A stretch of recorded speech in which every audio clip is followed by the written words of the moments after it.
Alright, hello, my AP cherubs. I assume you can see me. I'm using this screencast thing. I don't know how it works. I think I'm in a little bubble down there at the bottom. So let's see if this goes well. This is going to be me finishing up our lecture on the Cold War. Okay. So, I believe this was like 2 weeks ago that we ended off with the Korean War, which, in case you don't recall, right? So, following the end of World War II, Korea, the peninsula as a whole, is split between North Korea and South Korea. North Korea is under Soviet influence, i.e., communist influence. South Korea is under America's influence, i.e., capitalism. They are not a democracy yet. At the time of the Korean War, South Korea is essentially run in a military dictatorship. However, obviously by now, South Korea is a fully functioning democracy. Okay, so the war itself. The war begins when North Korea invades South Korea. Okay, that is the Kim family, of which Kim Jong-un is the grandson of the Kim Il-sung. Yes, yeah. I believe that's his grandfather. And they invade South Korea because they want to take over the Korean Peninsula and unite it under their family's imperial dynasty. Okay, South Korea gets beat up pretty bad until the United Nations shows up alongside America, of which the U.S. military is a big part of this. And this is important because this is the first time the United Nations has entered into a conflict. So you have United Nations soldiers fighting to protect South Korea. What'd I do?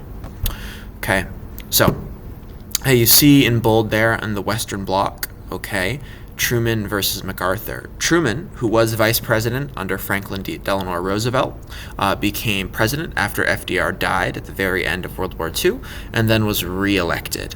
Okay, Truman has a conflict with his main general, General MacArthur. MacArthur was one of the top generals in the Pacific in World War II, and MacArthur is running the war in Korea for the Western Bloc, or the United Nations, the Americans, whatever you want to say. MacArthur is insanely arrogant, okay? And I truly mean arrogant, all right?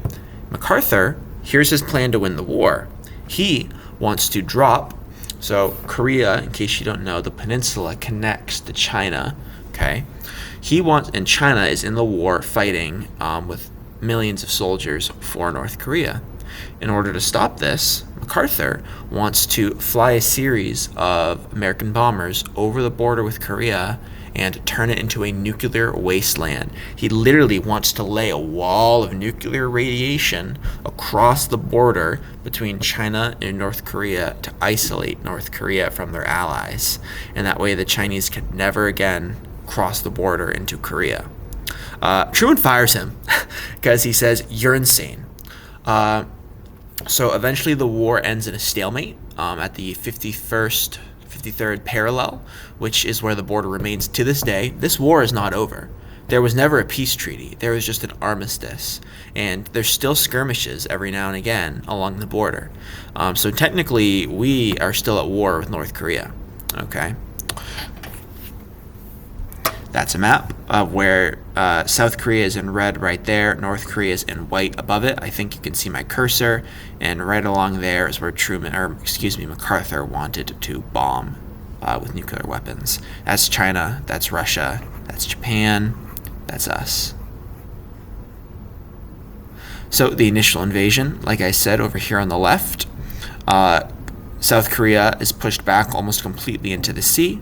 It's called the Pusan Perimeter, or the Pusan Pocket. Okay, that is when Americans and UN forces arrive. Eventually, they push north, almost totally destroy the North Korean army, reach the border, the Yalu River with China. But then China, in a surprise attack, declares war on and enters into North Korea in secret. en masse. In fact, MacArthur was so arrogant that he refused to believe that the Chinese were actually involved in the war, even as Americans were being overrun by human wave attacks from the Chinese army. So, and there's a famous battle, the Battle of the Chosin Reservoir, where the entire Marine division is trapped by the Chinese army, but they fight their way out of an encirclement and retreat all the way down south. And then eventually the war enters into a stalemate, and then we get this right here, the armistice line, the DMZ. It's where it remains today. Those are American soldiers in the Korean War. Korea gets cold in the mountains, okay? That is a Korean citizen. A lot of 1 million South Koreans died, civilians in the war, and 2 million North Korean citizens or civilians died in the war. Okay, so let's talk about the U-2 incident. So Gary Powers is a pilot. Gary Powers is flying this spy plane. It's called the U-2 for the United States of America. These planes are really fast and they fly really high, so theoretically we thought the Soviets couldn't shoot it down. So what we did is we would fly it over Soviet territory, take pictures, and they couldn't do anything about it until they did. So in 1960, Gary Powers is flying this plane when all of a sudden Soviets managed to actually get a lock on it with their missiles, and they managed to shoot it down. They capture the pilot, Gary Powers, who was flying over the Soviet Union, and this is a big deal because it's really embarrassing for us. Not only did we get caught spying, but we got a plane, our best technology got shot down, okay? And we had to almost grovel to the Soviets to have them give us Gary Powers back, okay?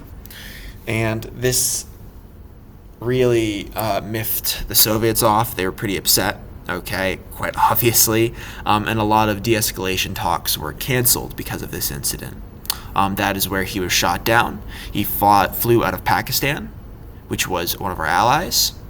Got to about over here, which is in the middle of nowhere, Russia, taking photos of missile sites, gets shot down, and then he crashes. The green is where he was supposed to go, and he was supposed to land in Norway. Norway. Okay, the Bay of Pigs. This guy on the right is Fidel Castro.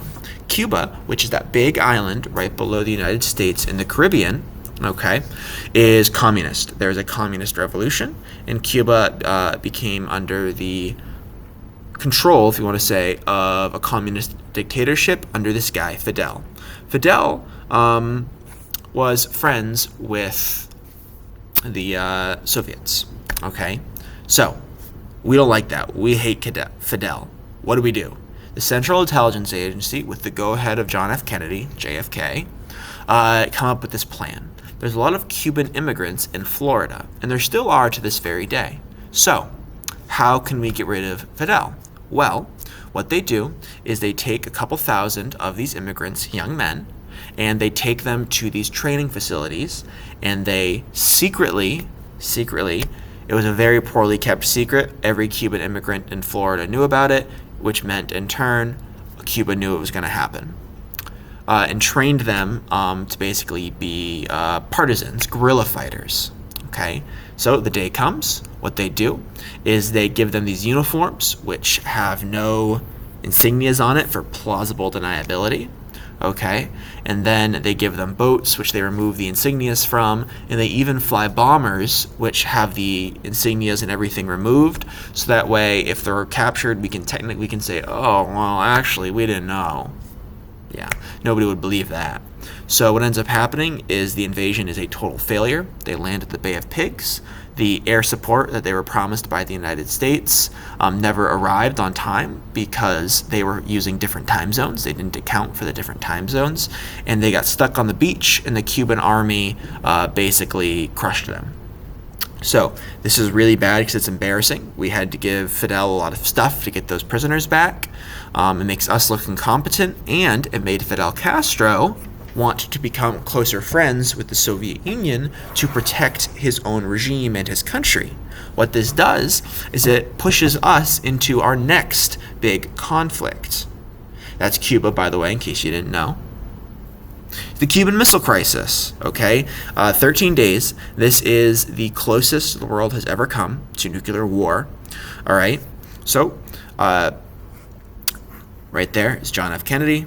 That's Fidel Castro. That's the leader of Cuba. JFK is the leader of America. And there's a Gorbachev, yes. Yes, Gorbachev, leader of the Soviets. I hope I'm not misspeaking and saying it's the wrong Soviet premier. But, so, after the after the Bay of Pigs, Cuba goes to the Soviet Union and says, look, you guys got to protect us. And they say, look, we will.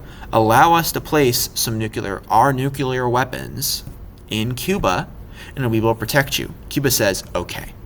We find out because we fly those U-2 spy planes over Cuba, and we take pictures of it. There's this infamous incident in which we have these secret photos proving there's missile sites and Soviet soldiers in Cuba, and then we go to the United Nations and we say, you are placing missiles in Cuba. The Russians say, no, we would never do that. You are lying. And then we pull out like photo proof, like we brought the receipts, as you guys would say.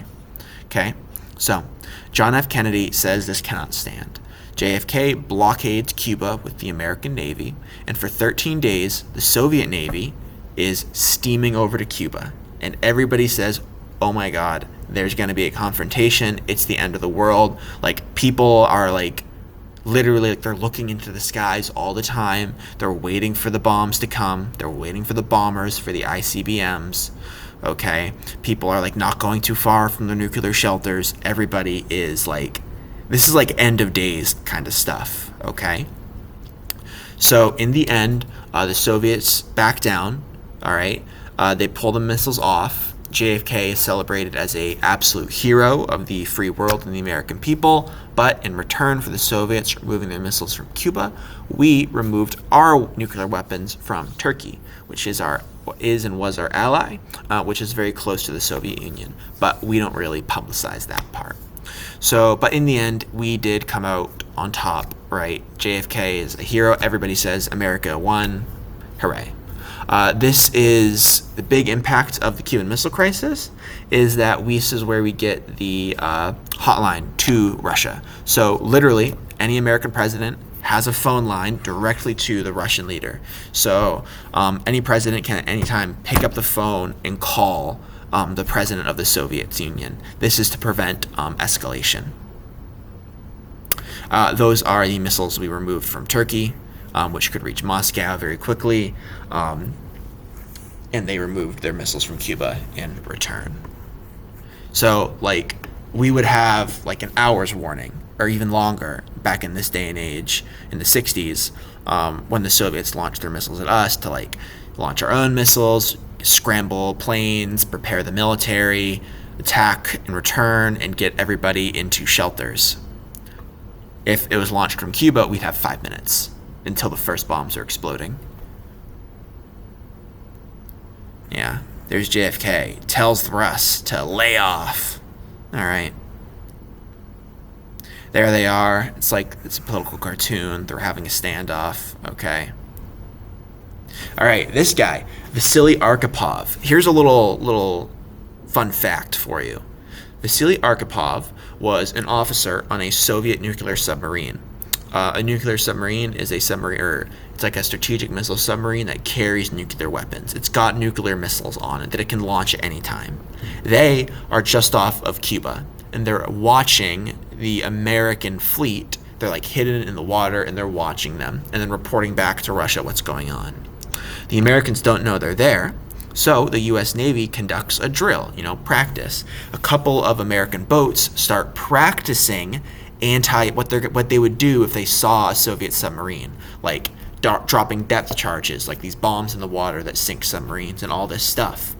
Everybody on the Soviet ship thinks, oh my goodness, comrade, we're under attack. What are we going to do? We have to launch our missiles, and destroy the United States and start a nuclear war. To do that, 3 officers have to put in their keys. They have to turn in their keys, turn them all at the same time, and press a button to approve it. So that way, like, one madman can't spark a war. Vasily Arkhipov was the only Soviet officer who said, no, this isn't going to They think this is a drill. We shouldn't launch our missiles. Because of him, we avoided a nuclear war. Otherwise, the Soviet submarine would have launched all of its nuclear weapons, devastating the American East Coast, and then we would have launched our nuclear weapons, Russia would have launched the rest, and we would have had a nuclear war that would have been apocalyptic. Thank you, Vasily Arkhipov. So, the Berlin Wall. All right. As you know, or if you may recall, East and West Germany were split following the end of World War II. In Berlin itself, it is also split. What the Soviets do to stop people from fleeing from Soviet-controlled territory, because it's a really bad look, because nobody wants to live under a communist regime, they build a wall around Berlin. This is obviously called, you guessed it, the Berlin Wall. Okay? So, it is this symbolic thing of the divide between East and West and in Germany. I mean, everybody knows about the Berlin Wall and what's going on there during the Cold War. So eventually, Gorbachev, who is this guy right here, all right, premier of Russia in the 80s, and that's Ronald Reagan. That's a guy right there. I think we talked about Ronald Reagan and some of the stuff he did in the 80s. Not very good, but this was one of his high points. So they work together because Gorbachev wants to end the Cold War, and they do tear down the wall. You know, he famously says, "Mr. Gorbachev, tear down this wall." Okay, and eventually the wall does come down. That is the Berlin Wall, that area in the middle. That's called the Death Strip. It was mined, barbed wire, attacked guard posts with machine guns. If somebody from East Berlin tried to flee to West Berlin, they get shot. Okay. Those are kids at the wall, and that is when the wall is getting torn down. They literally just like spontaneously, like people just tore it down.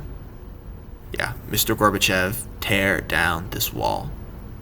All right, so let's talk about the end of the Cold War. So before the collapse of the Soviet Union, you get this period of time where tensions were going up, maxing out in the Cuban Missile Crisis, and then down. Okay, as they're going down this region, it's called détente. All right, so we get that phone hotline thanks to John F. Kennedy before he gets shot by Lee Harvey Oswald or the CIA. Who knows? I'm kidding. All right, maybe it was aliens or Bigfoot. I did wear my Bigfoot socks today, so could have been them. So, Richard Nixon is the American president. He gets us into the first SALT talks, Strategic Arms Limitation talks. So, during the time of the Cold War, at its peak, there were, each nuclear-armed country, the Soviets and us, had thousands and thousands, 10,000, even more, 15,000 nuclear warheads.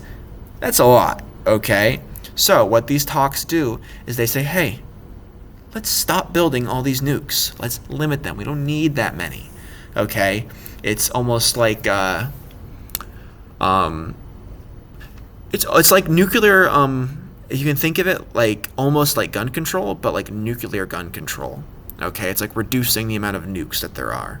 Okay, we've had several other SALT talks, like SALT 2, SALT 3, going forward, and nowadays there's much less nuclear warheads in the world than there were during the height of the Cold War. We also get the Helsinki Accords. Okay, this is where NATO and the Warsaw Pact come together. They're like, look, let's sign some agreements. Okay, we're going to treat each other respectfully, and then we actually recognize the Chinese Communist Party as the true leaders of China.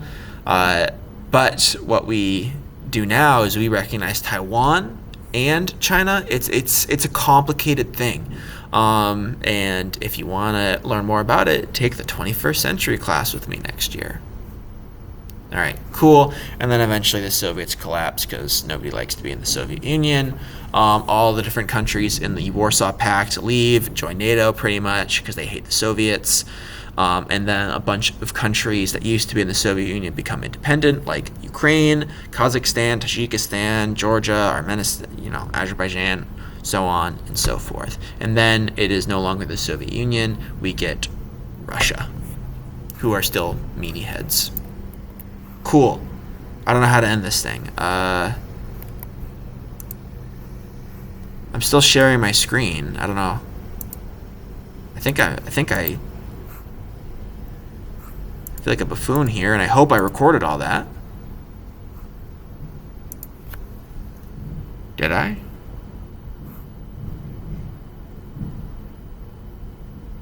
How do I end a screencast?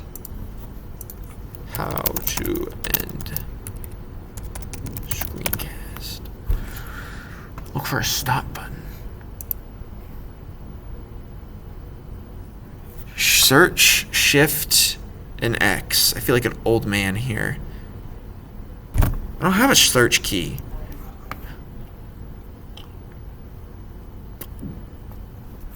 How to end screencast on Chromebook.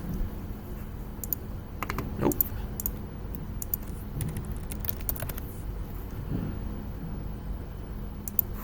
No, it's not. There's no stop recording button.